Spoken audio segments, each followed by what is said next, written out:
Boa noite a todos, sejam bem-vindos em mais um Radix Talk, a 13ª edição.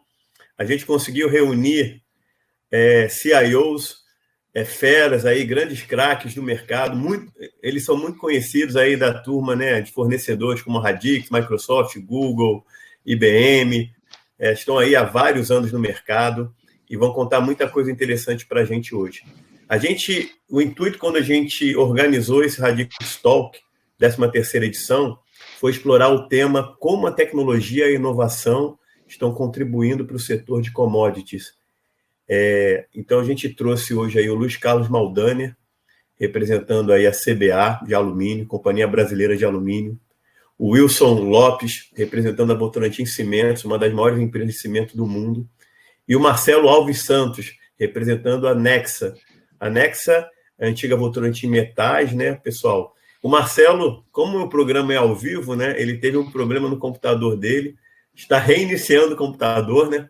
Então, para você que tem problema no seu computador, tela azul, e de vez em quando tem que reiniciar, saiba que isso também acontece com os diretores de TI, CIOs também, né? Então, são problemas aí do estagiário até o diretor de TI. Recentemente também eu estava conversando com o Lohan, nosso diretor de metais, mineração e agroindústria da Radix, e ele estava com problema de notebook, né? Eu até brinquei, olha, você está com a moral baixa com a TI da Radix, porque acabaram de me mandar um notebook novo aqui, que deve ter 3 meses só, 0 bala. Então isso é normal, pessoal, daqui a pouco o Marcelo está se juntando aí ao time e vai poder estar discutindo conosco. Então, deixa eu apresentar o Wilson e o Luiz Maldaner, né? Falar um pouquinho aí do histórico deles, do currículo, da experiência deles, e depois a gente vai começando aos poucos aí. A ideia também é público. Eu estou vendo aqui que já tem muita gente no chat aí, né? Muito obrigado por vocês terem vindo. E boa noite a todos também. A gente está acompanhando aí todo mundo. Boa noite. Ó, o Marcelo está se juntando aí a gente. Seja bem-vindo, Marcelo. Enquanto você não estava conosco, eu brinquei que, como o programa é ao vivo, problema de reboot, né? Reiniciar o computador acontece com o estagiário e com o CIO. Não tem preferência, né? Geralmente é com o CIO. Geralmente, né? Geralmente. Legal, mas deixa eu apresentar, né, vocês ao público. A turma está chegando aí aos pouquinhos, né? 18 horas, geralmente, é o horário que o pessoal está terminando a última reunião do dia. Então, aqui a gente está acompanhando, o número do público está aumentando aos poucos. Mas deixa eu apresentar, eu fiz uma cola aqui, né? Nos primeiros Radix Talks, eu tentei decorar, né? Para fazer uma apresentação sem olhar a cola, mas como a experiência é sempre muito grande, sempre tinha uma coisa ou outra que eu esquecia, né? Então, deixa eu começar aqui pelo Luiz Carlos Maldaner. Luiz Carlos Maldaner, pessoal, é CIO da Companhia Brasileira de Alumínio, tem quase 30 anos de experiência no mercado, em TI, um histórico comprovado de trabalho na indústria e também na gestão de investimentos. Ele é um profissional bem legal, né? Eu acho que o Marcelo também tem esse perfil. Trabalhou do lado de cá de consultoria e também agora está trabalhando do lado de lá da indústria, né? Então ele consegue ter uma visão assim bem completa das dificuldades que os profissionais de ambos os lados enfrentam, né? É um profissional, como eu falei, trabalhou em consultoria, tem MBA em gestão e estratégia de TI pela FIAP. Aliás, o Maldaner fez a MBA, né, na FIAP, e o Wilson é professor da FIAP, né? Você ainda dá aula lá, Wilson? Ultimamente não, mas eu estou ainda lá registrado lá ainda. Mas Legal, bacana, bom saber aí, ó. Mas estamos lá, estou na FIAP, sim. Às vezes tem algum aluno seu aí, ou ex-aluno no evento, né? Depois manda pergunta pra gente. O Maldaner tem 15 anos no Grupo Votorantim, em diversas funções e também em diversas empresas do grupo, né? Está há 5 anos na CBA. Ele tem uma pós-graduação muito bacana em engenharia de produção pela Federal do Rio Grande do Sul, pela URGS. Nós, na Radix, temos muitos engenheiros lá da URGS também, sempre aí prestigiando o Radix Talk. Já falei do MBA em Gestão Estratégica de TI, pela FIAP, que eu acho que é um tema muito estratégico mesmo, agora nesse momento aí de transformação digital, e também tem pós-graduação em Gestão de Processos pela Escola Superior de Propaganda e Marketing. Seja bem-vindo, Maldânia. Boa noite. Agora deixa eu passar aqui na ordem alfabética hoje, né? Falar um pouquinho do Marcelo. Marcelo hoje é CIO, né, da Nexa Resources, tem mais de 17 anos de experiência no mercado de TI, né, em desenvolvimento de sistemas, infraestrutura de TI, gerenciamento de programas, análise de negócios, otimização de processos. O Marcelo também, né, teve dos dois lados, né, ele trabalhou na IBM, trabalhou também na Liberty Seguros, trabalhou na Yamana Gold, e agora está na Nexa Resources. A formação acadêmica dele, né, ele tem uma formação muito legal também, gestão executiva na Universidade de Stanford, mestrado em administração, né, com foco em gestão de operações e inovação. E como eu comentei antes da Nexa, ele também foi diretor de TI da Yamana Gold, South America. E também não podemos esquecer diretor de TI da SGS. Eu, inclusive, conheci o Marcelo na época dele de Yamana, né? E ele também tem mestrado em administração de empresas pela FGV. Muito bacana. Seja bem-vindo, Marcelo. Obrigado. Vai ser bacana aí ter você conosco. E, finalmente, né, na ordem alfabética, chegando ao Wilson. O Wilson hoje é CIO global da Votorantim Cimentos. O Wilson aí também é um profissional bastante conhecido no mercado, né? Tem uma ampla visão e experiência na gestão da área de tecnologia da informação, adquirida ao longo de 33 anos em grandes empresas, sempre atuando em nível global na gestão de equipe e liderança de projetos. Por meio de um modelo consolidado de governança de TI, suporte os negócios da Votorantim Cimentos no Brasil e exterior, com a padronização da infraestrutura, segurança da informação, telecomunicações e uma robusta e integrada plataforma de sistemas, tendo o SAP como principal sistema utilizado pela empresa. Eu acho que esse tema do SAP pode ser explorado, né? Antes da gente entrar no ar, o Maldani estava contando aí rapidamente uma história de sucesso aí da recente implantação do SAP em tempos de pandemia, né? Então, acho que é um tema bacana para a gente explorar. Atualmente, lidera uma equipe multidisciplinar na frente de ciências, engenharia de dados e analytics, muito bacana. Transformação digital, indústria 4.0, arquitetura de integração, APIs em nuvem, um escopo global também. E, como eu falei, é um cara conhecido, antes da Votorantim Cimentos, trabalhou na Suzano, na Fibria, na Votorantim, e você também teve do lado de cá, né? Siemens Brasil e Siemens AG. Muito legal. Formado em tecnologia eletrônica pela Mackenzie, MBA aqui no Rio de Janeiro, né, na Universidade Federal do Rio de Janeiro, e, como eu comentei, professor de tecnologia de informação na FIAP, para o curso de MBA. Pessoal, muito obrigado aí pela presença de vocês. Boa noite. É uma honra aí ter vocês três aí conosco. A Radix só agradece. Então vamos começar, né? Antes de começar, deixa eu passar a palavra aí para vocês, 2 minutos de boa noite, e se quiserem fazer algum comentário, algumas boas-vindas, fiquem à vontade aí. Maldani, por favor. Bom, primeiro, boa noite a todos e todas. Acho que obrigado pela oportunidade aí de a gente conversar junto. Nós três aí fazemos parte das investidas da Votorantim, estamos distantes, o Marcelo acabou de chegar também a bordo, a gente conversou muito pouco aí também, acho que está sendo uma oportunidade de a gente também se conhecer e evoluir nas nossas relações, e acho que vai ser uma grande oportunidade de hoje a gente conversar em conjunto sobre toda essa transformação que está acontecendo, e principalmente no nosso ramo de indústria, que tem uma complexidade também a ser tratada e que nos traz grandes oportunidades. E eu, particularmente, tenho visto a pandemia como uma grande oportunidade, tem sido uma oportunidade de transformação, e acho que tem bastante coisa para a gente trocar de experiências hoje aqui, e agradecer, e mesmo entre nós também, que tem mais conhecimentos um de outro aqui. Muito bacana. Ô Marcelo, por favor, tem a palavra aí. Primeiro agradecer aí, Flávio, pelo convite.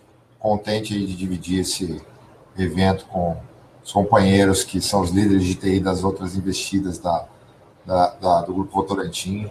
Acho que vai ser uma oportunidade muito boa da gente se conhecer, trocar experiência, até interagir com o público com relação a perguntas que eles tenham sobre a indústria. Acho que estamos em indústrias muito parecidas, né? A gente tem operações um pouco distintas, mas acho que boa parte dos nossos desafios são muito parecidos e eu acho que vai ser bem interessante esse bate-papo que a gente vai promover aqui hoje. O Marcelo aí, a gente se conheceu na Yamana, tem amigos em comum, né? O Maldaner também, isso aí a gente vai contando aos poucos, né? Mas o Maldaner, a gente teve a oportunidade, né, Maldaner? Talvez a última, vamos ver se vai voltar ainda, essa experiência de ir para Hannover, lá na feira, né? Hannover Messe, feira de tecnologia e inovação, a gente esteve lá, conversamos bastante. Verdade. O Marcelo, foi muita troca de informação na época que a Radix e a Sotrec estavam apresentando propostas para a Yamana. A gente teve a oportunidade de se conhecer quando ele estava na Yamana. Temos amigos em comum aí, que é o Dom Pierre e o Luiz Pignatari, né? Estamos até aí tentando também, esperando a turma estar vacinada para tomar um chopp. E com o Wilson também, por favor, Wilson, dê aí as boas-vindas, a palavra é sua, mas a gente também tem muitos amigos em comum, inclusive um mestre em comum, que é o Fábio Faria, que está aí, acabou de chegar e dá boa noite para a gente. Fábio, um abraço aí, obrigado pela presença. Ok, boa noite a todos, a todas. Primeiro, Flávio, obrigado pelo convite, é um privilégio estar participando aqui desse talk, ainda mais com os dois colegas aí. O Marcelo a gente conhece muito pouco ainda, pouco contato, o Maldaner está comigo nessa estrada aí já faz alguns anos. Acho que vai ser uma conversa bacana, né? Como o Marcelo comentou, são indústrias commodities, mas com características bem diferentes, né? E eu vejo que esse 1 ano e 3 meses aproximadamente está sendo um aprendizado para todos nós, né? Fomos pegos de surpresa por uma pandemia, nunca vivemos isso, e de repente estamos tendo que reinventar, né? Entregar projetos sem ter um war room, uma sala de projetos, eu nunca imaginei na minha carreira que isso seria possível, né? E a percepção é que nós estamos fazendo melhor, né? Ou seja, nós estamos entregando com mais qualidade, as pessoas se entregando mais. Eu acho que vai ser uma conversa boa aqui, dá para a gente trocar bastante ideias aqui. Obrigado. Muito obrigado, aí eu que agradeço. Então, público e colegas debatedores, a ideia agora é ter 3 blocos, né? O primeiro bloco a gente vai perguntar diretamente para o Maldaner, mas vocês fiquem à vontade de comentar, o público também enviar perguntas, depois para o Marcelo e finalizando o Wilson, seguindo aí uma ordem alfabética, né? Foi uma ordem aí que a gente definiu, sem preferências. Maldaner, deixa eu começar fazendo uma pergunta para você. Recentemente, né, a gente teve a oportunidade de bater um papo com você, alguns outros colegas da Radix e da própria CBA, né, onde você apresentou para a gente a jornada de transformação digital da CBA, né? E que isso não é uma coisa que está começando agora ou ano passado, mas já é uma jornada aí de pelo menos 2 anos e meio, né? Com vários aspectos sendo considerados, né? Desde tecnologias, você focou também na gestão de mudança e cultura, priorização e identificação de dores e problemas junto com as equipes industriais, né? Vocês também têm uma linha muito bacana de Open Innovation, aproximação de um ecossistema de startups. Fala um pouco como está sendo essa jornada na CBA, quais os aspectos que você destacaria como os mais críticos para o sucesso, né? E já complementando, né? Esse complemento foi o Furtado que pediu para eu incluir, né? José Antônio Furtado. Ele falou assim: pergunta se ele faria alguma coisa diferente se ele fosse começar hoje. Não, acho que em termos de CBA, acho que a grande mudança ocorre já em 2016, quando faz o spin-off da Votorantim Metais, e que começa a remontar todo o direcionamento estratégico, já pensando num projeto chamado Horizontes, em que separava e organizava a CBA de uma forma um pouco diferente, olhando a questão de energia, olhando a questão de upstream e downstream, e com isso já dá uma visão, e já dá um corpo diferente do que simplesmente falar de uma CBA que produz alumínio. tem um posicionamento estratégico melhor definido, e com isso começa todo um movimento de entender como é que esses processos e esses negócios se estabeleciam, para que a gente pudesse, então, embarcar nessa jornada. E acho que o grande ponto também que muda é que a TI não é mais entendida somente como uma área que entrega um equipamento, cuida de uma rede, e a gente começa a trabalhar mais proximamente dos negócios e fazer parte dessas discussões.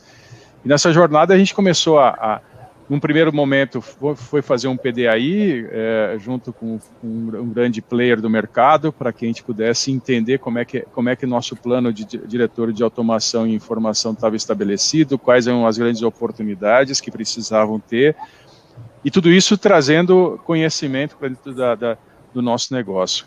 E em 2018, a gente começou com esse plano na mão e discutindo todo esse direcionamento.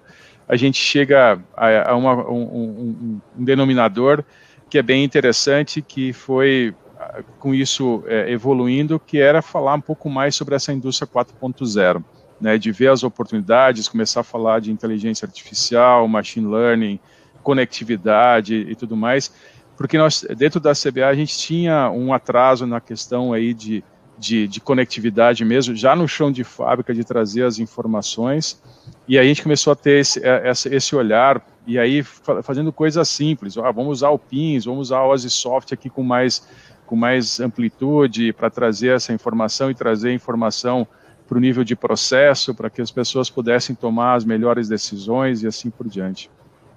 E aí, como você comentou, na feira de Hannover, para a gente foi uma grande porta, uma grande janela que se abriu, de você ver naquela grande feira de como é que essas coisas funcionam e como tem oportunidades. E dentro dessa feira eu participei até de um evento que foi com o olhar de como é que a indústria 4.0 impactava as pessoas, e com muito foco em pessoas, e que para mim trouxe um olhar totalmente diferente nessa transformação. Eu vinha sempre com um olhar, vamos fazer tecnologia, vamos buscar a melhor solução, vamos implementar essa solução, vamos fazer o cronograma. E participar desse painel me deu um outro olhar, que não adianta trazer só a tecnologia, eu preciso de pessoas, eu preciso ter os processos organizados, eu preciso ter essa visão um pouco mais amplificada. E aí a gente voltou, eu fui com outro colega para esse evento, e a gente voltou discutindo isso dentro da organização, e a gente chegou num plano estabelecido que se chamou e que se chama até agora o programa, a Jornada CBA 4.0. E essa jornada, ela vem muito focada em 4 grandes pilares, que são pessoas, processos, tecnologia e segurança da informação.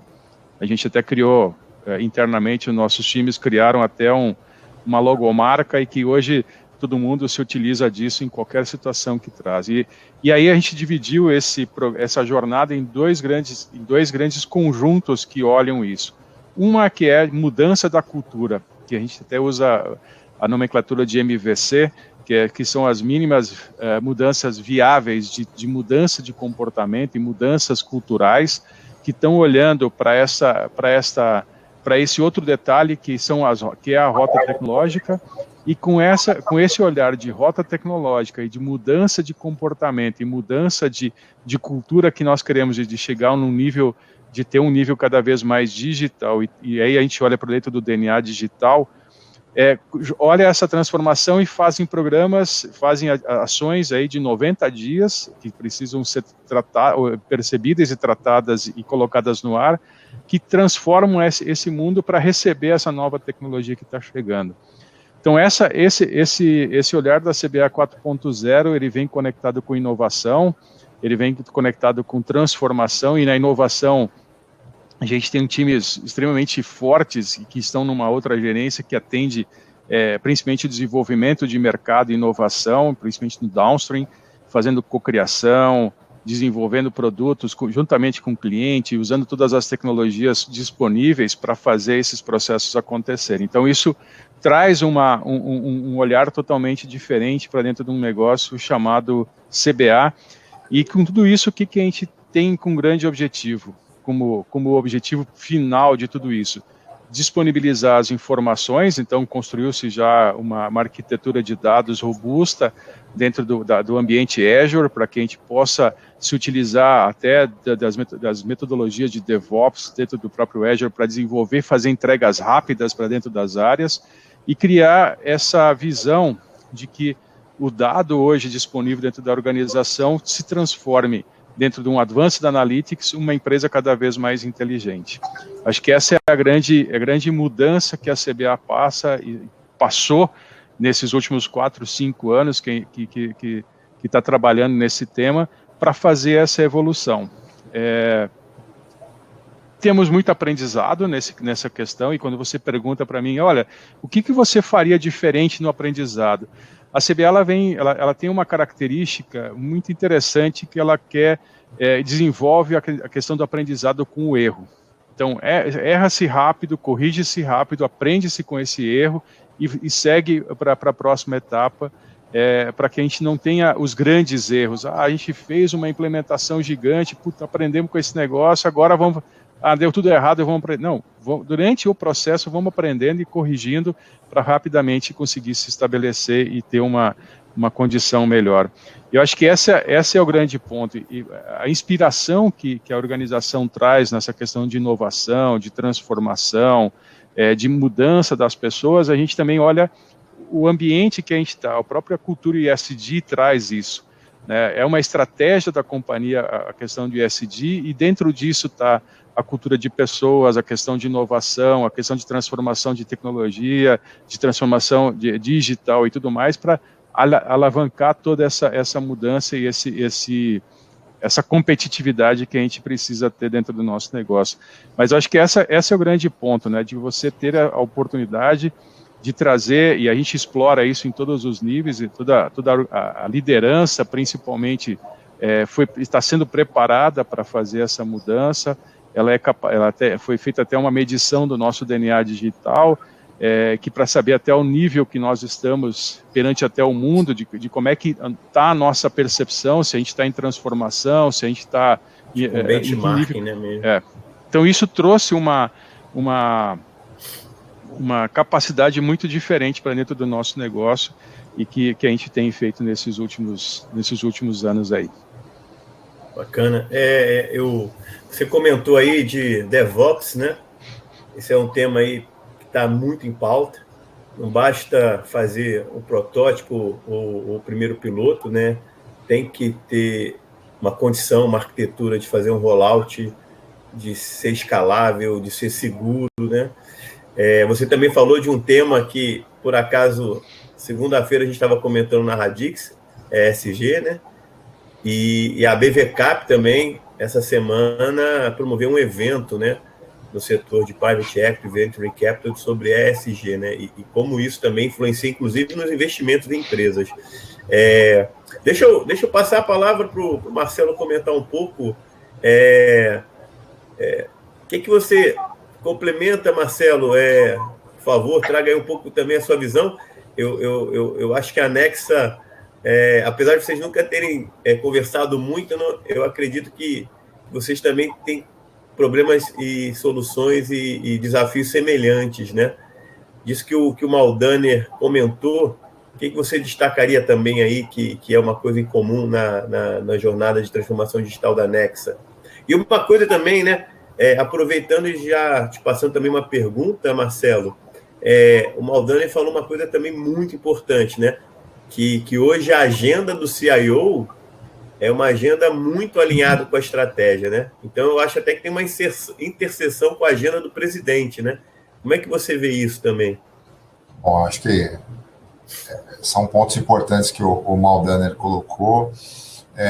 Eu vejo que na Nexa a gente tem alguns desafios não relacionados à cultura também, falando a pessoas, uma vez que a gente fez a integração entre os times de TA e TI, né?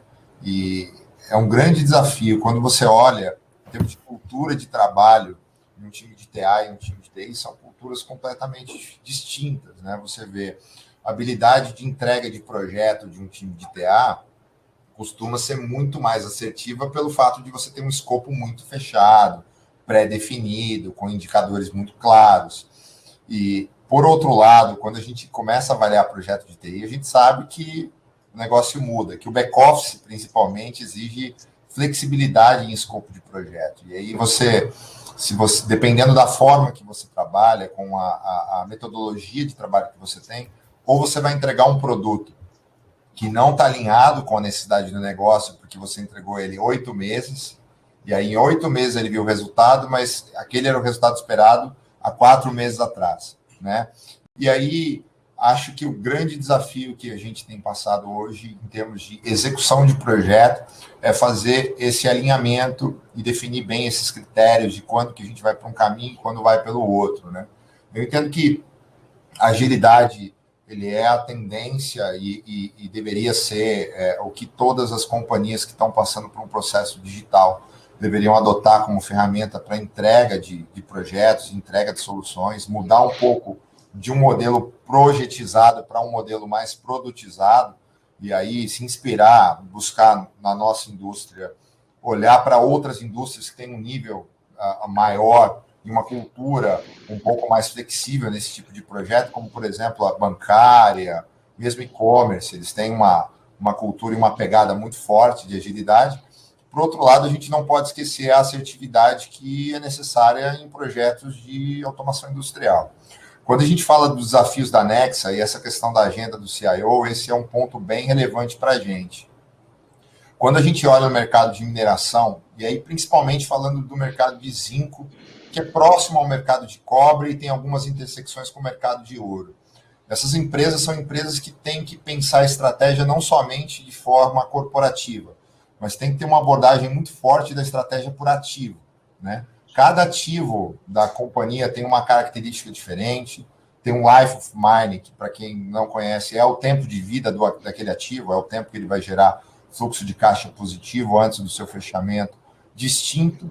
Então, cada um vai ter uma estratégia diferente. E aí, a gente precisa ter a habilidade de analisar a estratégia de cada um dos ativos, entender o que é comum e trazer para o corporativo, e conseguir entregar na ponta, e acho que esse é o grande desafio que a Nexa tem, que imagino que tanto a VC como a CBA também devem ter, de entregar essa parte da estratégia que não é comum a toda a corporação nas pontas, né?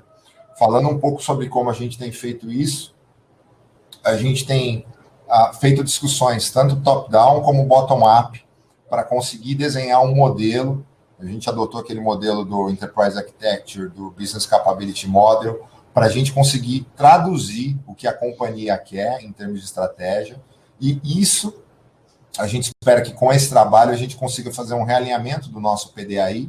A gente não vai refazê-lo, porque ele está bem atual, foi recente. Acho que na mesma época que a CBA fez o plano deles, a Nexa fez também o PDAI. A gente precisa somente fazer um realinhamento dele para priorizar os projetos que estejam relacionados às necessidades de cada um dos ativos e junto um desenho de projetos de back-office que estejam relacionados a colocar mais cultura de agilidade, cultura de RPA, robotização e analytics. E a gente vai montar em cima disso um plano de transformação digital que compreende não somente a estrutura de TI, mas também o PDAI, e com isso a gente deve iniciar aí um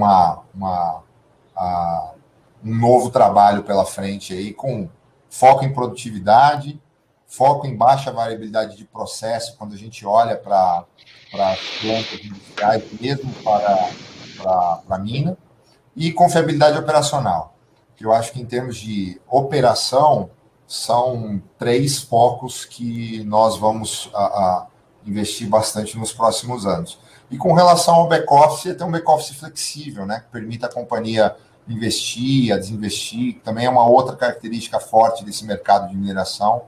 São esses processos de compra de projeto, compra de novas operações, venda de novas operações, venda de operações existentes. Isso é uma coisa muito comum nessa indústria e é algo que a gente precisa estar com a estrutura preparada, né?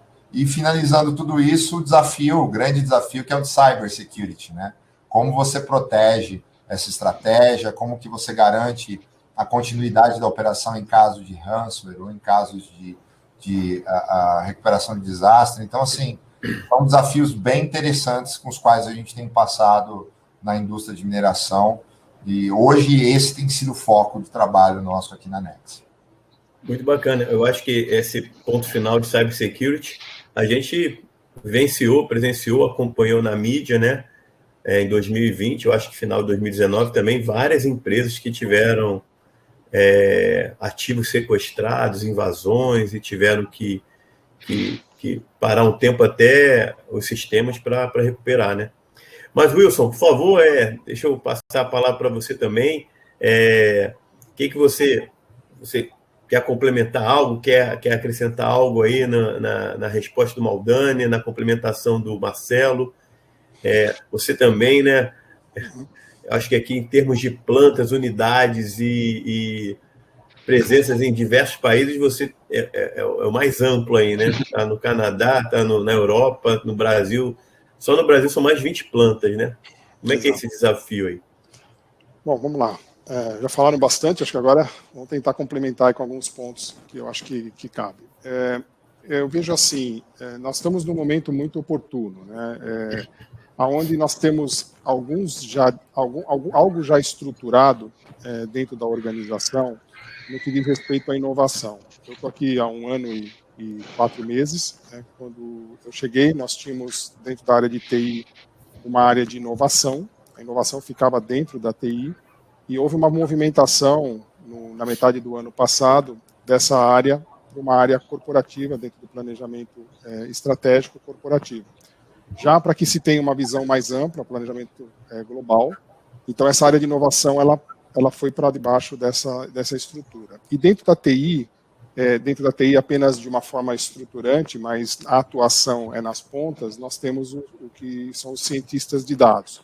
Mas tudo isso, na verdade, faz parte já de uma estratégia que já vinha sendo traçada, de um plano de inovação, mas o que é bastante interessante e está bem estruturado é o que foi criado também o ano passado, que foi denominado como um PMO corporativo. Ele fica dentro de uma diretoria de gente, gestão e comunicação, na qual a TI, há cerca de 1 mês, foi movimentada também para essa diretoria, exatamente já para ter essa sinergia entre as áreas. E esse PMO corporativo, ele tem toda a relação direta com os key users da organização, e ali ele tem toda uma metodologia de ranqueamento desses projetos para que esteira que ele caminha. Né? Então, porque nem tudo pode ser que seja TI, e sendo TI, ele vai dentro de uma estrutura de arquitetura e soluções, que ali, então, se começa um estudo dentro dessa classificação, desse ranking que esse PMO corporativo estruturou, naturalmente com aquela equipe de key users, até para que também se tenha um dimensionamento do capacity que nós temos para fazer os projetos, não só olhando TI, mas olhando a organização como um todo. E a parte de inovação, né, o que foi criado? Foi criada uma comissão de inovação, onde tem a participação do nosso CEO, assim como dos diretores, é um encontro bimestral, onde essas ideias, né, que são geradas por grupos de pessoas na organização, são apresentadas nessa comissão e, através de critérios também de classificação, de rating, você classifica aquelas ideias que têm mais relação à estratégia da organização, mexe o ponteiro da organização, e dali, então, nasce um projeto ou um desenvolvimento relacionado à inovação. E no caso de ciência de dados, nós participamos dessa mesma comissão, já com viés um pouco diferente, né? Os cientistas de dados, eles estão mais alocados nas áreas de negócio, hoje mais na área industrial e na área comercial, que é onde se tem grandes oportunidades. Então, ali eles estão fomentando e observando oportunidades, eles fazem parte de um time dentro da área de TI, e, naturalmente, ele vai desenvolvendo essas soluções, esses algoritmos, esses analytics.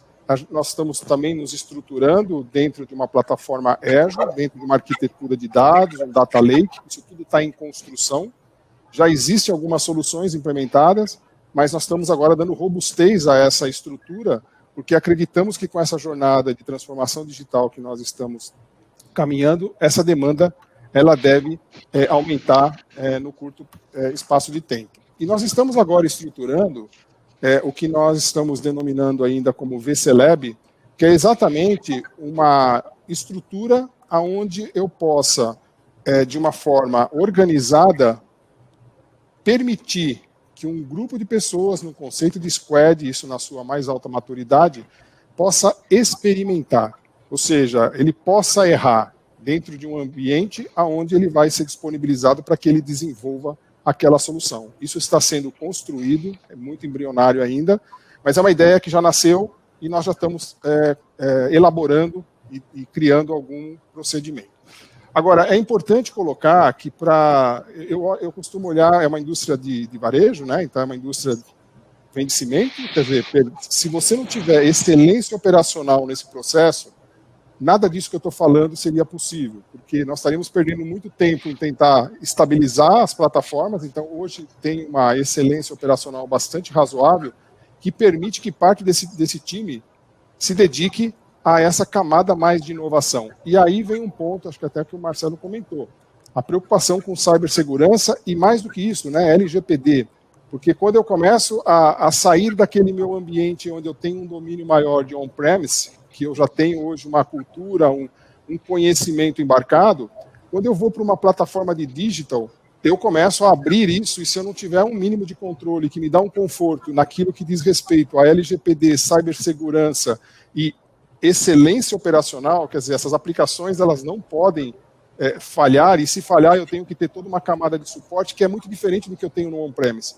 Então, esses cuidados nós estamos traçando e com muita atenção, porque nós já temos hoje aplicações em DevOps, temos 2 aplicações rodando em DevOps, e nós temos que dar essa sustentação. E a experiência está mostrando que é uma camada totalmente diferente daquela camada de on-premise, onde eu já tenho domínio, e assim mesmo como os parceiros.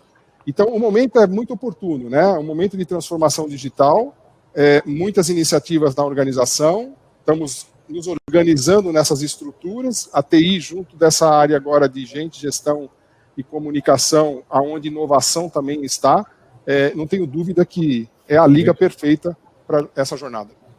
Muito legal esse último ponto, né, que você comentou, da TI estar junto de gestão, né?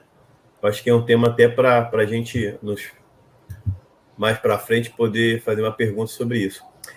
Mas, Maldaner, eu fiquei muito curioso, não estava nem no script aqui, né? Mas você contou uma história bacana, que foi essa implantação do SAP no meio da pandemia, né? E eu acho que é um tema bem legal você comentar rapidamente. Uhum. Como é que foi? Você já antecipou para a gente aí, antes da gente entrar no ar, que deu tudo certo, que foi até surpreendente, né? Como entrou suave. Fala um pouquinho, e eu acho que destacando o que você acha que ajudou, né? Porque antigamente, todo mundo aqui, pelo menos nós 4 aqui, já tivemos experiência de implantação de SAP, né? Ou de um lado ou de outro. E a gente sabe que é complicado, né? Que não é simples. Eu acho que a CBA, o ano passado, fez uma aquisição de uma planta em Recife, numa cidade chamada Itapissuma, e foi em fevereiro essa aquisição.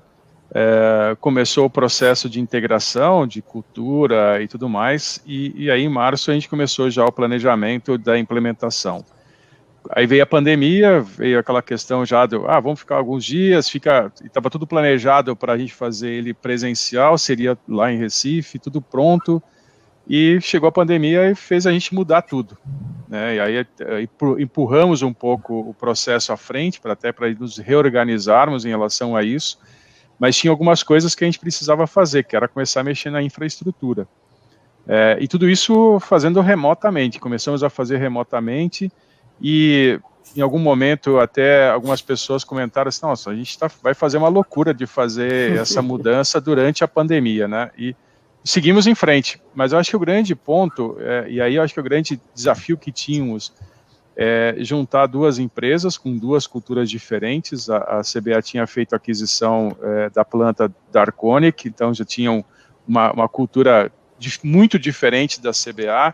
Fazer essa integração, eles tinham o EBS da Oracle, e fazer a migração para SAP, são ferramentas diferentes, conceitos diferentes, forma de pensar diferente, e tudo isso digital. As pessoas de lá não conhecendo o processo daqui, de alumínio, nem de alumínio conhecendo lá, e abrindo war rooms e reuniões dentro do Teams, e fazendo essa conexão e fazendo toda a transferência de conhecimento. No início de maio, a gente fez o Go Live. Eu fui extremamente preocupado com essa, e toda a companhia preocupada com esse Go Live, de como seria, contingências todas criadas para, se alguma coisa desse errado, para que a gente não parasse o faturamento e tudo mais. E por uma grata surpresa, efetivamente, a gente entrou com o Go Live liso. Né? Até o diretor do negócio disse assim, não, tem alguma coisa errada, não dá para ser assim. Né? Não vamos ter que cortar um cabo aqui ou fazer alguma coisa. Mas acho que o grande aprendizado que eu tive desse processo é que, como teve a necessidade das pessoas se concentrarem mais e não tinha ninguém ao meu lado, a pessoa estava longe, eu precisei fazer vínculos com essa pessoa, que criou essa atmosfera extremamente positiva. E um outro detalhe que é importante, nesse caso, para mim, foi fundamental e que para mim me tocou muito, foi todo o apoio dos stakeholders. Os gerentes e o C-Level da planta de Itapissuma, mais o C-Level aqui e o nível gerencial aqui de alumínio, nos apoiaram fortemente. Né? A gente teve o patrocínio. Isso que demonstrou a diferença. E talvez, se a gente vai para um ambiente, e até comentei isso com a diretoria também, se a gente vai para um ambiente que está todo mundo junto, eu não sei se a gente teria esse mesmo apoio. Viria aquele compromisso, se vira aí, faz aí, está tudo certo, vai tocando. Agora não, todo mundo teve que se juntar e se unir num único objetivo. Por isso que eu vejo que a questão da pandemia e o digital, ele acelerou. Até uma pesquisa do Gartner que saiu, que diz que a gente acelerou o processo de digitalização nesse último ano a gente antecipou 3 anos para dentro de um ano só. E eu acho que esse é o espírito que tem que ser movido daqui para frente. Eu acho que essa experiência que a gente teve, o próprio Wilson comentou, a gente começou a fazer entregas melhores. Não é porque a gente não fazia bem antes, mas a gente buscou um outro compromisso. As pessoas estão mais comprometidas com a entrega, comprometidas em entender como é que está o outro. Se você olhar no início, ninguém abria a câmera para fazer uma reunião. Hoje já está abrindo, né? Já todo mundo está lá conversando, já faz troca de experiência, tenta entender como é que está o outro, a resiliência. Eu acho que essa é a grande mudança que tem.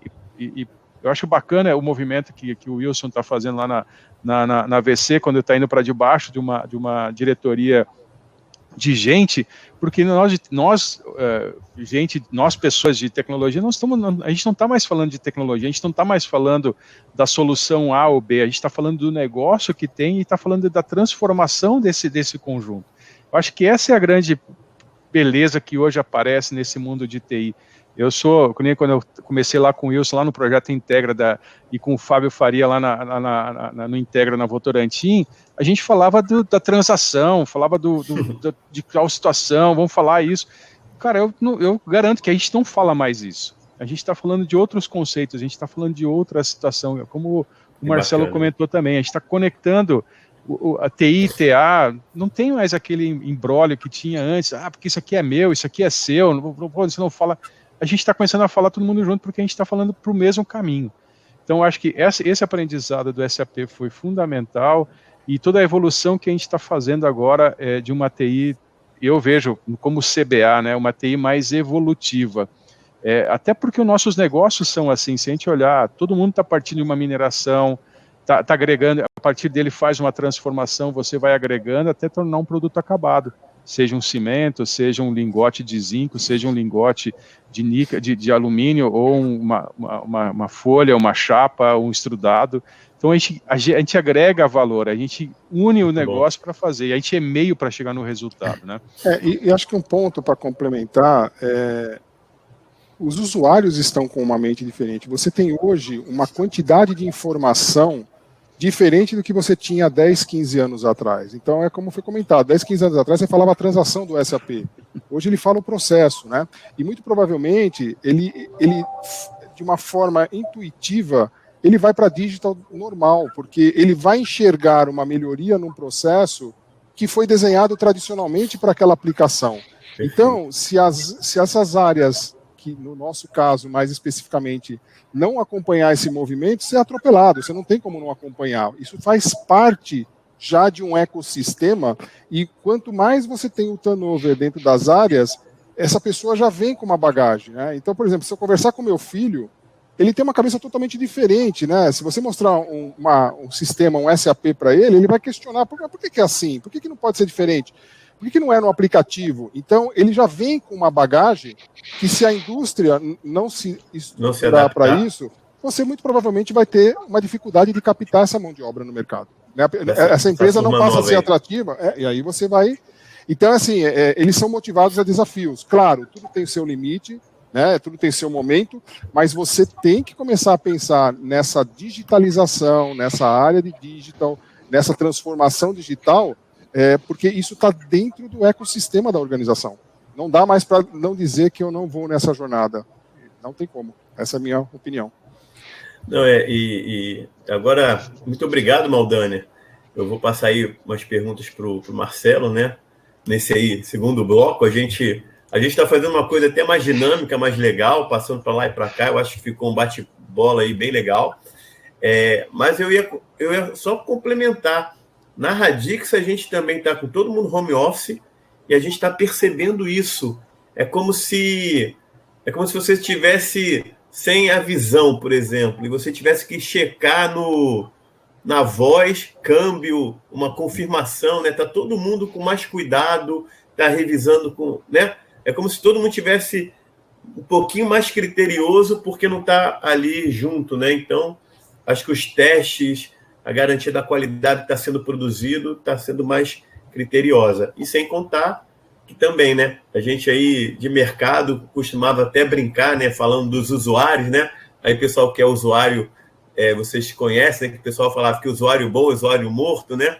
Mas é porque antigamente realmente a gente tinha muita dificuldade de passar a expectativa do que estava sendo produzido, entender a real necessidade do usuário, e isso acho que atrapalhava muito o desenvolvimento. E quando você hoje tem a turma de usuários já muito mais nativa nas tecnologias, fica mais fácil e eles complementam e até sugerem, por que não está no aplicativo? Por que a gente já não faz assim? Por que quando você clica nesse link já não abre direto o Word? Então a gente tem visto isso muito também dentro da Radix e dos nossos clientes. Mas deixa eu passar aqui uma pergunta muito interessante, né? Ana Cláudia Rodrigues, ela é gerente de tecnologia e inovação da Eletrobras Furnas. A gente teve a oportunidade de tê-la conosco aí também no Radix Talk ano passado. E ela faz uma pergunta bem legal, Marcelo. Vamos sair um pouco do script aí e passar essa pergunta para você, né? Legal.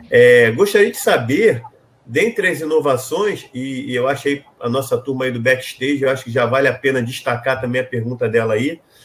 Gostaria de saber, dentre as inovações que estão surgindo e sendo investidas, né?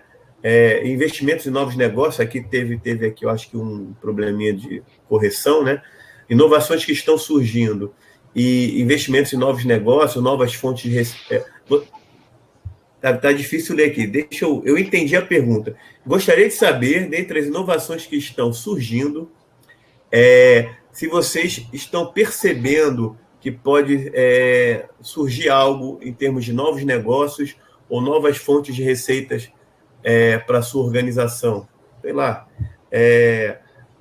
um Open Innovation lá do MindLab, ou algum desenvolvimento que você está fazendo para resolver um problema específico da equipe de logística, comercial, ou alguma coisa específica para a mina subterrânea.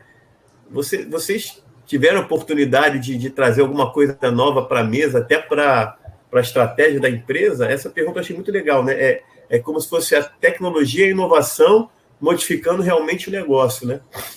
Sim, eu acho a pergunta é muito boa. A pergunta é muito boa porque eu costumo falar que o mercado de mineração, pensando nessas operações que têm ativos grandes, onde as empresas são focadas nos ativos, está passando por uma grande transformação em modelo de negócio, né? E eu não falo só de digitalização, mas também novos modelos financeiros, novos modelos de criar as operações. Então, um bom exemplo aí, discussões sobre eu vou ter a minha frota própria, vou ter uma frota terceirizada de caminhões para fazer transporte do minério. Uma vez que eu tenho essa frota terceirizada, a comunicação para controlar esses caminhões, ela é da companhia, ela vai ser utilizada de forma gerida internamente, vai ser gerida como serviço. Então, eu entendo que nos próximos anos, e aí acredito que não só a Nexa, mas a maioria das mineradoras de médio e grande porte, vão passar por uma transformação muito interessante do ponto de vista de como a automação traz competitividade para o negócio. Mas aí não é a automação em si só. A automação sendo utilizada para capturar informações do chão de fábrica, para que essas informações sejam processadas por sistemas de inteligência artificial, e aí quando a gente entra especificamente, a gente pode falar de APCs, ou sistemas de otimização de produção, isso vai trazer grandes diferenciais competitivos para as companhias de mineração que caminharem nessa direção. Quando a gente olha esse ponto, eu vejo um aspecto interessante.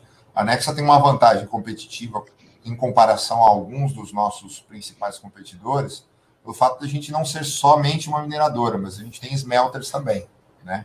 Isso permite que a gente tenha uma cadeia um pouco mais integrada de produção, tem um nível de previsibilidade melhor, até para atender de forma mais adequada o nosso cliente final.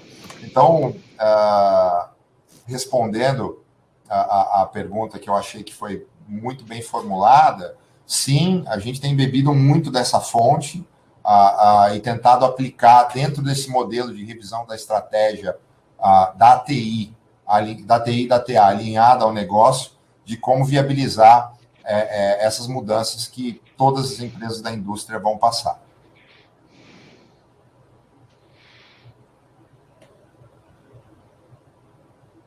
Acho que está no mudo, Flávio. Está no mudo, Flávio.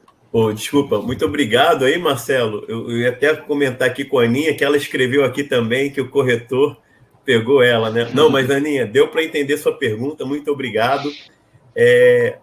Marcelo, eu concordo, a gente tem visto muito isso mesmo em outras empresas e não só na Nexa, na CBA e na Votorantim Cimentos, né? Mas essa preocupação que a TI tem agora, né? E eu acho que o Wilson pode até complementar, ele falou, né? Que o foco o maior foco, né? Obviamente que tem que atender todas as áreas, mas o maior foco está na parte comercial e na parte de produção, né? E se você pensa justamente nesses dois quesitos, né? O que eu estou produzindo, como ser mais eficiente, como a tecnologia ajudar nisso, e também a tecnologia ajudar na parte de vendas, just in time, redução de estoque, melhoria da logística, da entrega, e-commerce, marketplace, isso tudo é fantástico, né? Wilson, deixa eu passar um pouquinho, comenta um pouco também essa parte aí que você falou, de como isso pode ser usado também para a parte comercial e para a parte da indústria, em relação a isso que a Aninha falou. Eu acho que das três empresas aqui, você é que tem um e-commerce mais presente, né? A CBA também tem esquadrias de alumínio e tal, mas eu acho que você, com saco de cimento, é muito afetado pelo público lá na ponta, né?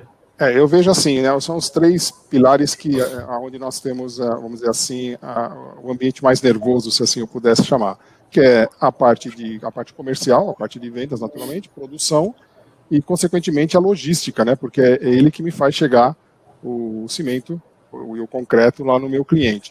Então, eu vejo assim, né? Se a gente olhar esses três pilares, foi feito um trabalho muito recente, mais precisamente o ano passado, esse ano se concluiu, a gente chamou aqui de Clean 100, né? Ou seja, é uma ideia, todo o mapeamento da logística, e aí tem um ambiente DevOps, onde já foi feita uma camada de inovação. Quando eu cheguei, isso já estava implementado, né? Mas realmente uma solução que tornou os processos da logística de uma forma mais ágil e organizada. Isso já é uma camada que eu poderia chamar dentro do digital e está dentro de uma área de arquitetura e soluções.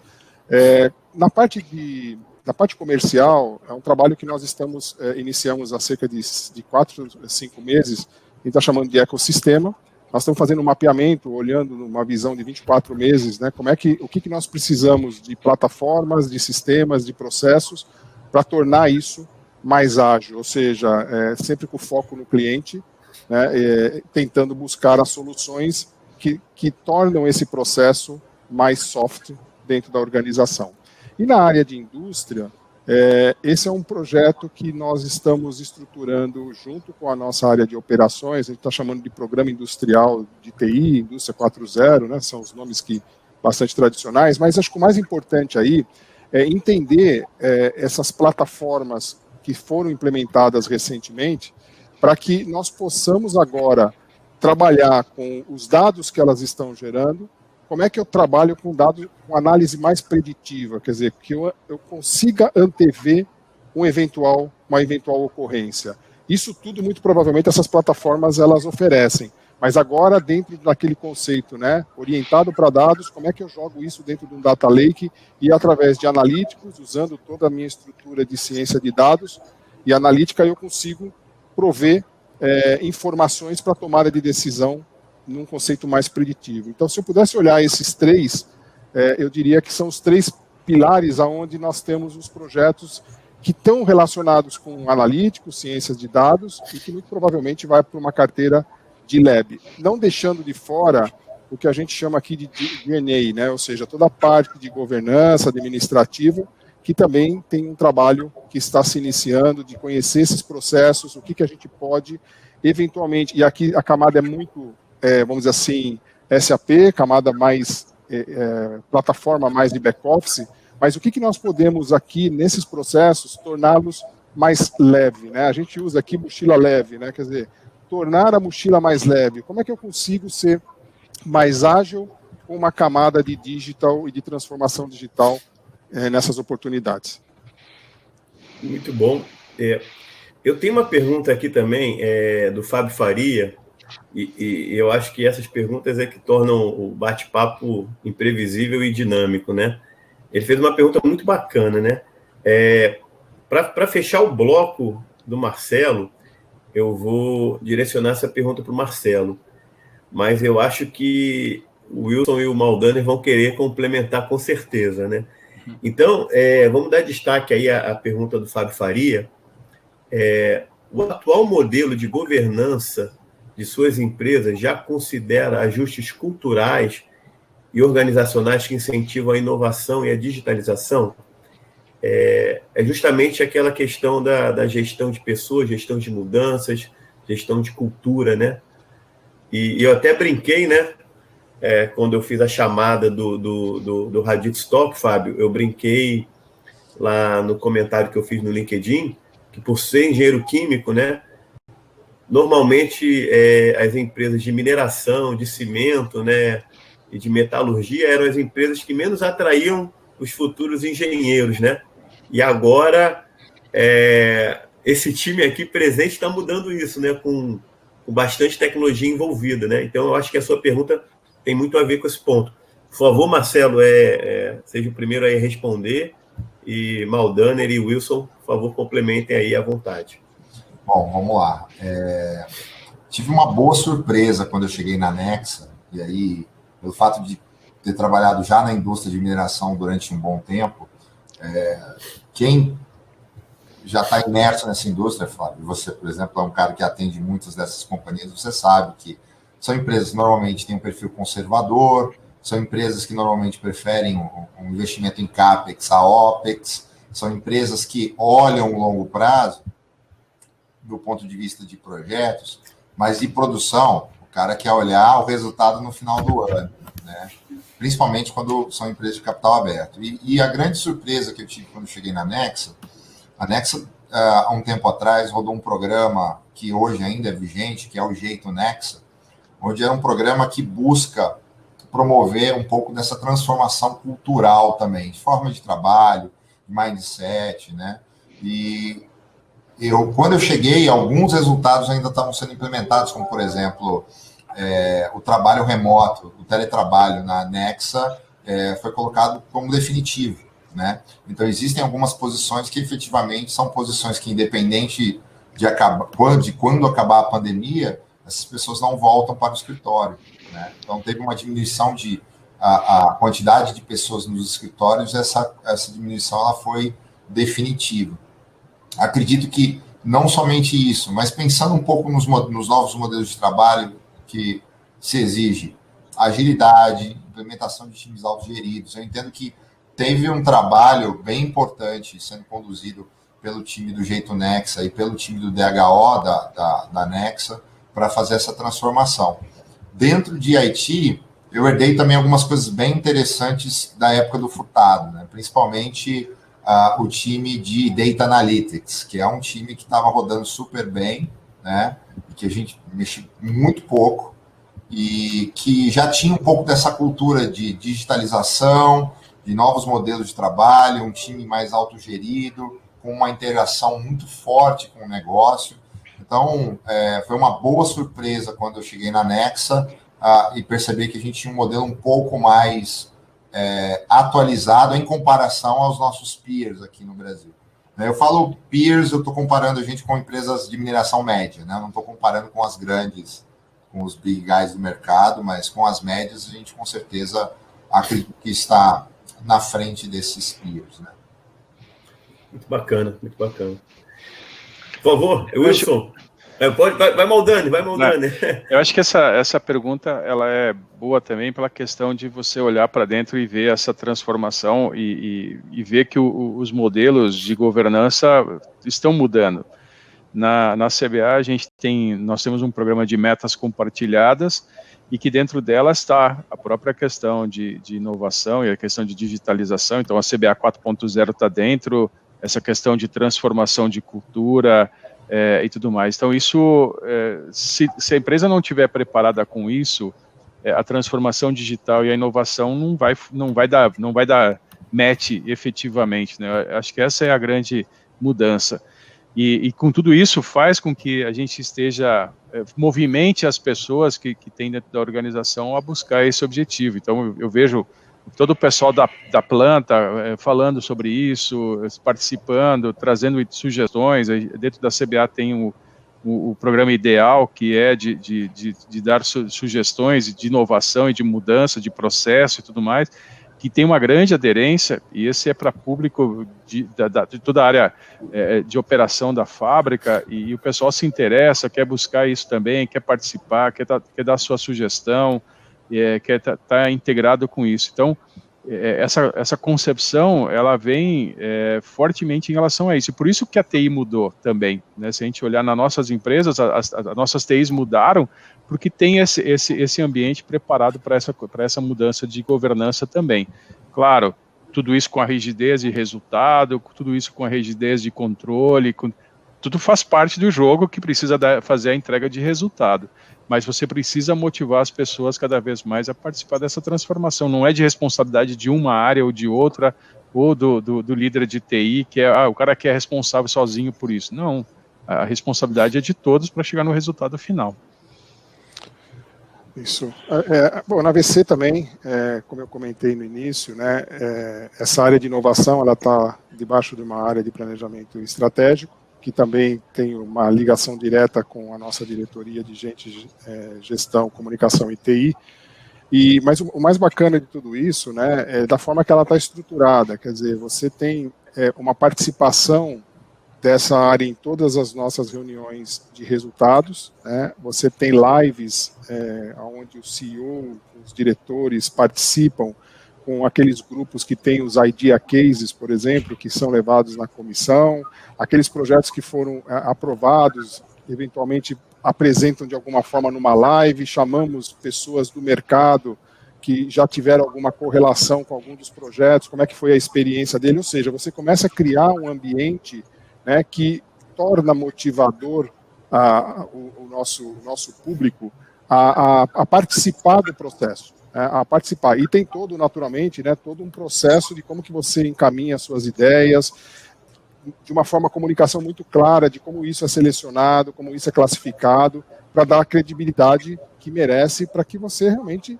incentive, né, e movimente oxigena a organização no aspecto de inovação, sabendo que nem tudo é possível fazer, mas que você tem um espaço para que aquilo seja endereçado e tem um critério para que você possa classificar e mergulhar um pouco mais naquilo. Então, eu vejo que, não somente aqui, mas como foi bem colocado e também que eu vejo no mercado, é natural essa transformação, acho que até um pouco do que eu comentei.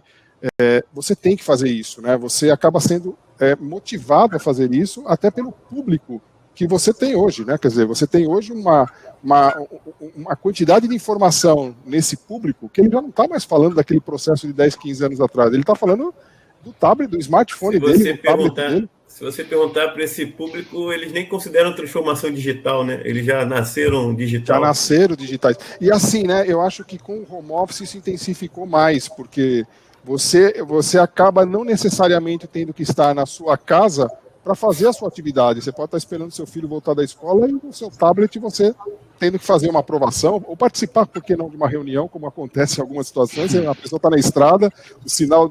Então, assim, eu acho que todo esse ambiente, esse ecossistema, ele vem para dentro da empresa. E a empresa, naturalmente, ela tem que se adequar. Quer dizer, não dá para você ficar olhando no retrovisor e que isso não vai acontecer. Ou melhor, já está acontecendo, né? Não tem caminho de volta. E eu acho que até essa própria questão que nem você comentou, na CBA a gente está nesse processo também de usar inteligência artificial na área de processo, que nem na parte de smelter e refinaria, a gente já está se utilizando fortemente isso. Cara, você precisa preparar as pessoas para isso, né? O técnico, o engenheiro, o cara do processo, porque você está botando um robô ou um processamento para chegar para ele com um resultado e fazer uma previsão do que vai acontecer com os resultados que estão acontecendo agora, o que vai acontecer à frente, ele vai ter que acreditar nisso. Então você precisa ter uma base muito bem montada para isso. Essa é a mudança que tem e que cada vez mais vai ser fundamental para avançar nessa mudança. A pessoa que está lá já não é mais o mesmo operador de 30 anos atrás, ele tá mais questionador também, ele quer saber, ele quer entender, ele já vem com mais noção, porque essas coisas todas estão no mercado, o cara se utiliza disso. E por que ele precisa ser extremamente... ele tem um bom conhecimento dos muros para fora da empresa, e por que a gente não utiliza esse conhecimento para os muros para dentro da empresa? Então essa é a mudança que traz dentro da governança, de estar muito mais...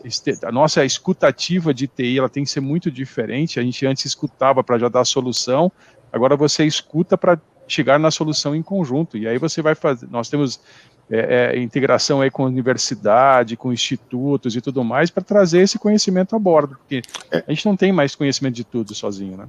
E eu acho também que um ponto, só para acrescentar aqui, eu passo a palavra, Flávio. Não, fica tranquilo. É também um ponto, né, de preocupação e de atenção para os times de TI. Quer dizer, como é que você se atualiza diante de tantas informações, tantas tecnologias? Não há mais espaço de você falar que eu vou fazer somente um MBA e eu estou atualizado. Você vai ter que ter uma disciplina, uma autodisciplina para se atualizar, para poder falar com essa multicompetências que você tem na organização, senão você vai passar vergonha. Na verdade é bem essa, né? Quer dizer, hoje você fala com um trainee, por exemplo, ele tem uma quantidade de informação, um raciocínio totalmente diferente. Eu digo por mim, tá? Então, assim, o meu esforço de me atualizar tecnologicamente não é mais pensando que eu vou fazer somente um MBA, um mestrado, isso vai me resolver. Não, ali é mais network. Eu tenho que ter uma disciplina, como é que eu me atualizo tecnologicamente para que eu consiga pelo menos escutar e falar, espera aí que eu volto com a resposta para você. Ou ficar com aquela cara de interrogação, né? E não saber o que está se falando. Então, essa autodisciplina também no autoconhecimento das nossas áreas requer uma disciplina para poder comunicar com esse público de uma forma bastante positiva, né? Eu queria complementar isso que o Wilson colocou, e até trazendo um dos grandes desafios, eu entendo que tanto eu como provavelmente vocês dois também estejam passando, é o desafio da retenção de profissionais de primeira linha, uma vez que a gente está competindo pelos mesmos profissionais com o Nubank, com empresas que têm um nível tecnológico mais alto do que o nível que a nossa indústria está posicionada, né? Então, eu entendo que esse ponto de desenvolvimento de pessoas, de garantir que as pessoas tenham acesso a novos desafios e a novas tecnologias dentro da indústria de mineração, vai fazer com que a gente fique mais competitivo também do ponto de vista de atração de talentos, né? Eu acho que a gente teve alguns casos de perda de algumas pessoas para outras indústrias. Foi interessante que a gente conseguiu trazer algumas dessas mesmas pessoas de volta, porque, poxa, pensei que naquele lugar eu ia ter tá imerso em inovação, e aí falei, poxa, aqui você também tem acesso a isso, né? Porque a TI, nesse mercado de mineração, não está mais isolada do processo. Ela está totalmente integrada ao processo. Então, a pessoa que vem para a indústria com expectativa de ficar no escritório corporativo, esse cara pode esquecer mineração, porque isso não existe mais. Tem uma integração muito grande com a planta, tem uma integração muito grande com a operação, e para aqueles que têm interesse de conhecer sobre negócio, eu acho que é o momento correto para entrar na indústria de mineração. Muito bom. Esse comentário aí é sensacional, ainda mais para um cara que nem eu, sou engenheiro químico, né? Sempre gostei de processo, então, muito legal. Agora o cara de TI tem que conhecer o processo, o cara de processo tem que conhecer tecnologia. Isso mesmo. E complementando, Wilson, na Radix, essa turma nova que entra como estagiário, como trainee, como júnior, eles que mantêm a gente na crista da onda, né? Se a gente tivesse programando, se os fundadores estivessem até agora programando, a gente já está fazendo coisa em Visual Basic, em Fortran. Então, graças a Deus, tem essa renovação, né? E graças a Deus tem essas funções gerenciais e de diretoria para a gente, né? Senão ferrou. Mas, pessoal, a gente está caminhando aí para a reta final, né? Os minutinhos finais aí. Eu queria ainda encaixar mais uma pergunta, porque eu achei essa pergunta aqui do Marquesan, da Combio, né? Também é um cara sensacional aí, parceiro de negócios, trabalha aí também com tecnologia pra caramba. E é uma dificuldade que a gente tem, né? A gente precisa usar a tecnologia, não pela tecnologia, né? O Geraldo, um dos fundadores da Radix, nosso CTO, ele fala muito isso. Poxa, não cabe, eu vou fazer um projeto de Video Analytics porque eu quero dizer que eu tenho um projeto de Video Analytics, né? Não é tecnologia pela tecnologia. É realmente achar as dores, os problemas e usar a tecnologia para resolver, né? Mas a gente vira e mexe, enfrenta esse problema aí que o Marquesan comentou na pergunta dele, né? Como justificar investimentos em tecnologia / inteligência, inovação, quando também é difícil calcular o retorno de investimento, né? Às vezes a gente está a gente sabe que vai ter um ganho, mas como é que a gente mede e comprova? Fala um pouquinho, como é que como é que vocês têm enfrentado essa dificuldade, né? E deixa eu começar pelo Wilson, depois para o Maldani e depois para o Marcelo. Isso aí é um problema realmente que a gente tem que quebrar a cabeça às vezes para resolver. Eu acho assim, não tem ideia ruim, né? Eu acho que existe a ideia boa, sempre é boa, se alguém levantou é porque tem. Eu acho que tem que ter critério de avaliação. Você tem que ter um critério justo para que seja justo com todas as ideias que aparecem. Agora, como foi bem colocado, é difícil você justificar um payback, mas você tem que considerar. Quer dizer, se você tem uma dor naquela área, e isso normalmente não nasce pela TI, né? Como eu comentei, no nosso caso, isso nasce no negócio. Né? Então, é o negócio que está trazendo uma solução, uma proposta. Existe um critério, como eu comentei, que classifica essas oportunidades, ranqueia. Eu estou falando isso mais de um projeto estruturante. As pequenas ajustes, isso você acaba direcionando de uma forma mais ágil. Mas você tem todo um ranqueamento dessas oportunidades através de um critério. Isso vai para uma plenária, onde você discute, e dali vai para um estudo. Né? A gente, em alguns casos, eu não saio fazendo o projeto. Você vai fazer um estudo para que comprove efetivamente, e quando estamos falando de estudo, você está colocando investimento naquele estudo, que pode ser que ele não se confirme, mas geralmente quando ele já vai é porque realmente eu já estou ali preparando para soltar eventualmente uma RFP que vai virar um projeto. Isso muito provável, raramente o estudo vai inviabilizar. Mas eu acho que o mais importante aqui é que é uma carteira justa, né? Existe todo um critério que não tem preferências de A e B. Isso vai para uma plenária através de um ranking e ali se seleciona dentro daquele investimento que a organização Tem. Eu estou falando isso aqui no caso da ABC, mas outros colegas de empresas não é muito diferente. Porque é bem como foi bem colocado, né? Como é que eu comprovo um projeto de inovação, de inteligência, se eu não fizer um teste? Eu acho que isso vai agilizar no futuro, e talvez as empresas que já nascem digital, ela já tem essa facilidade porque ela já tem uma estrutura, que é o próprio business, onde você consegue experimentar um conceito de squad, mas isso eu acredito que são as empresas que já estão mais com esse propósito, já nasce geralmente com essa plataforma. No nosso caso de indústria, esse é um caminho a ser perseguido, né? Então, muito provavelmente, nós vamos chegar nesse nível de maturidade, onde, eventualmente, esse investimento ele não é tão relevante, porque eu vou dar um ambiente para ele, um sandbox ali, para ele fazer um experimento. Então, eu vejo assim, se você tiver um processo bem claro de como que é ranqueado, onde estão as dores, a defesa do negócio, não é uma defesa de TI, eu acredito que tem espaço suficiente para atender todas essas oportunidades. Bacana. Maldani, por favor.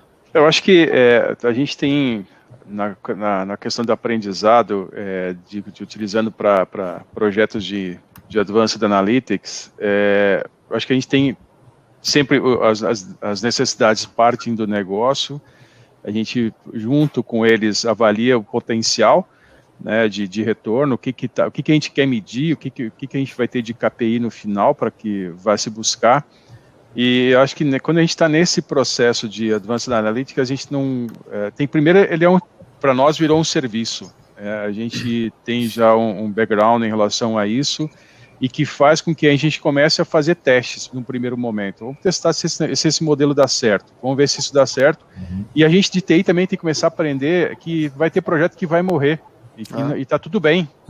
Antes a gente, da escola, da old school aí que a gente vinha de TI, Old school, isso aí.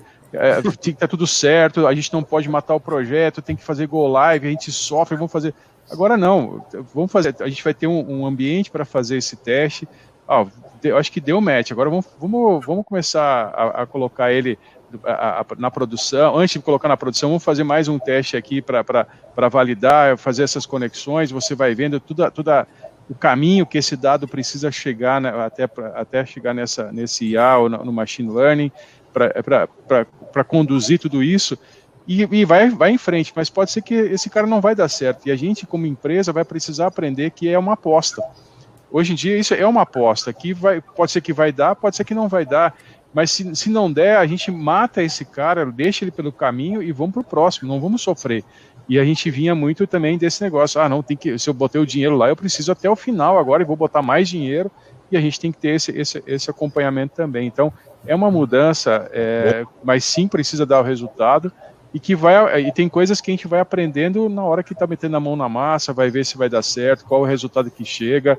A gente tem essa experiência internamente também dentro do Smelter, onde a gente está aprendendo. A gente tem 1.400 fornos na área de salas fornos, uma parte a gente colocou IA e uma parte a gente não tem IA, para comparar, inclusive, se a gente chega nos mesmos resultados, como que está o comparativo disso para fazer essa evolução. Muito bom. Bom, eu vou adicionar algumas coisas. Eu acho que o comentário que o Maldani colocou, ele falou uma palavra que eu acho que é chave para a gente falar de justificativo de projeto, que são os KPIs, né? Quando a gente olha do ponto de vista de negócio, qual é o KPI, qual que é o objetivo estratégico que a gente quer alcançar com aquele projeto, né? E quando a gente olha com um nível de granularidade maior desse KPI, ou seja, olhando no curto prazo, olhando por área ou por iniciativa, sempre tentar atrelar uma métrica a esse tipo de projeto, fica mais fácil para os times de tecnologia desenharem uma solução que tem aquele conceito de fit for purpose, né? A gente não vai implementar um software enorme para matar uma formiga. Então, acho que esse é um ponto muito importante. Um outro ponto também importante na hora de justificar projetos de tecnologia, a gente precisa olhar também para os nossos peers na indústria e precisa olhar para o futuro, né? O que vai acontecer? Principalmente falando de mineração, onde a gente tem ciclos de projeto grandes, né? Então, você tem um desenvolvimento de exploração que demora 3, 4, 5 anos, mais um projeto de construção que demora 3 anos. Então, a gente está falando hoje, provavelmente, de operações que vão começar a gerar fluxo de caixa em 2028. Aí, qual é a pergunta que a gente precisa fazer é como a indústria vai estar em 2028?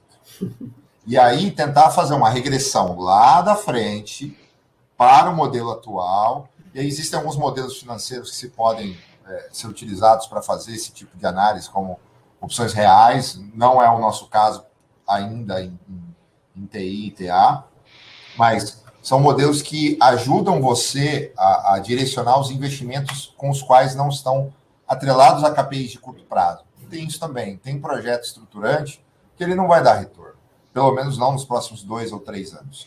E a companhia, baseado no olhar futuro, de como a gente vai estar em 2028 ou 2030, precisa decidir se ela está disposta a comprar a opção de quando chegar em 2028, 2030, a gente conseguir, com um investimento marginal, estar no mesmo nível dos nossos peers. Então, chega a ser um pouco complexo quando você olha nesse mercado, porque é um mercado de longo prazo. Infelizmente ou felizmente, mineração você não pode pensar 2, 3 anos. Você tem que pensar 5, 7.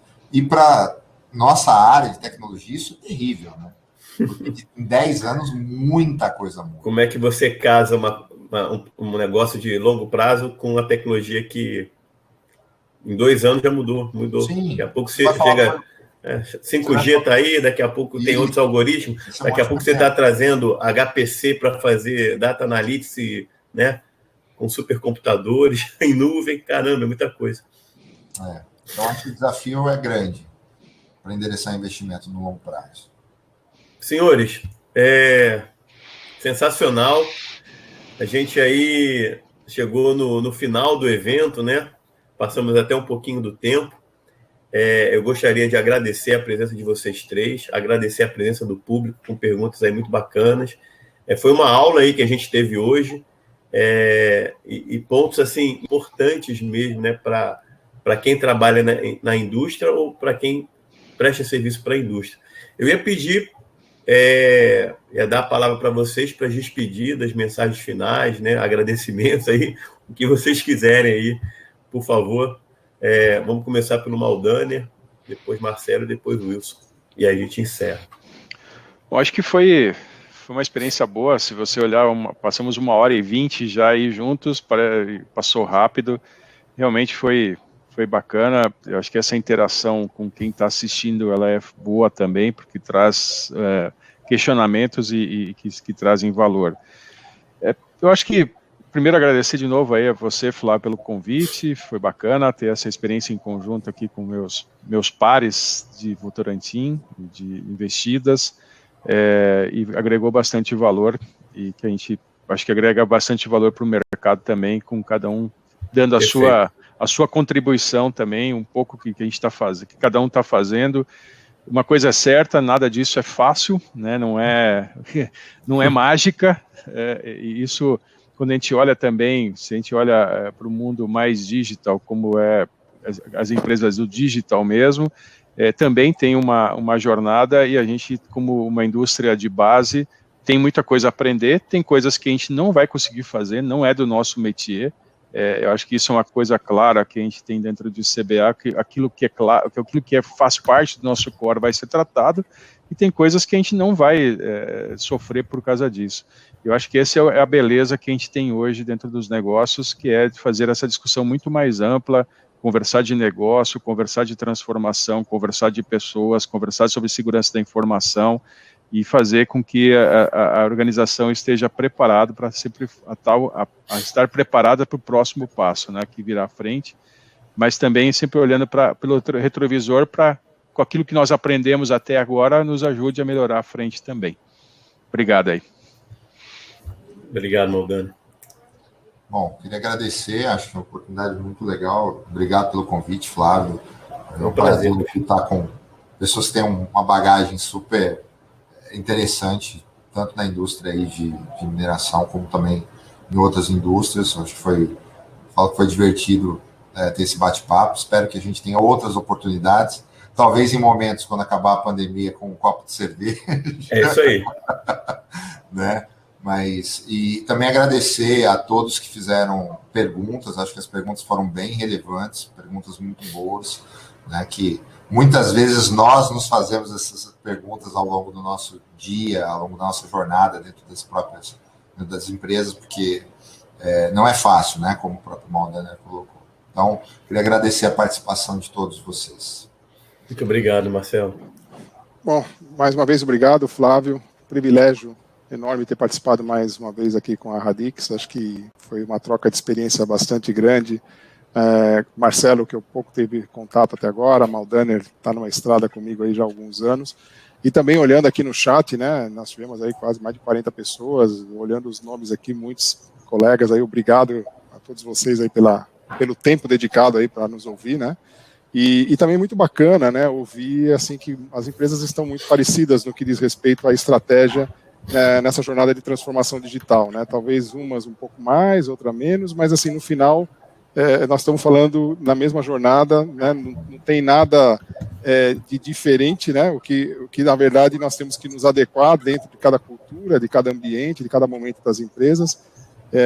E acho que isso no ambiente da Votorantim, né, é bastante salutar, e a gente percebe que as investidas estão todas nessa mesma jornada, né? Então foi muito bacana, muito produtivo. Fico muito agradecido mais uma vez aí pelo convite, pela consideração, Flávio. Poxa, eu que agradeço aí vocês terem essa 1h30 aí para poder participar com a gente no Radix Talk. A ideia do Radix Talk surgiu mesmo durante a pandemia, né? Por não ter a oportunidade de fazer os eventos presenciais, por não ter a oportunidade de visitar vocês nas empresas e por não ter a oportunidade também de estar tomando um chopp e batendo papo sobre esses temas, né? Então, muito obrigado. Eu agradeço aí o público que esteve aí conosco até agora. É um horário, às vezes, mais complexo, né? O trabalho acabou, mas tem as famílias para a gente dar atenção. Então, fique aí meu agradecimento. Aprendi bastante. Achei que vocês deram sacadas assim muito legais. E vai ficar gravado, pessoal. Vai ficar lá no YouTube, no canal da Radix. Quem quiser acessar para ver depois. Eu mesmo gosto de rever as perguntas. E a gente faz um trabalhinho também de pegar alguns comentários, etc. Que aí mais para frente a gente está pensando até fazer alguns podcasts especiais, obviamente, com a autorização de todos. Mas muito obrigado. Vou encerrar por aqui. Tem um delayzinho no YouTube, então para os debatedores a gente encerra e ainda vai ficar uns 10 a 15 segundos aí ligados. Mas é isso aí, pessoal. Muito obrigado. Obrigado. Um abraço, Valeu. Boa noite. Até a próxima. Obrigado. Até a próxima. Tchau. Obrigado.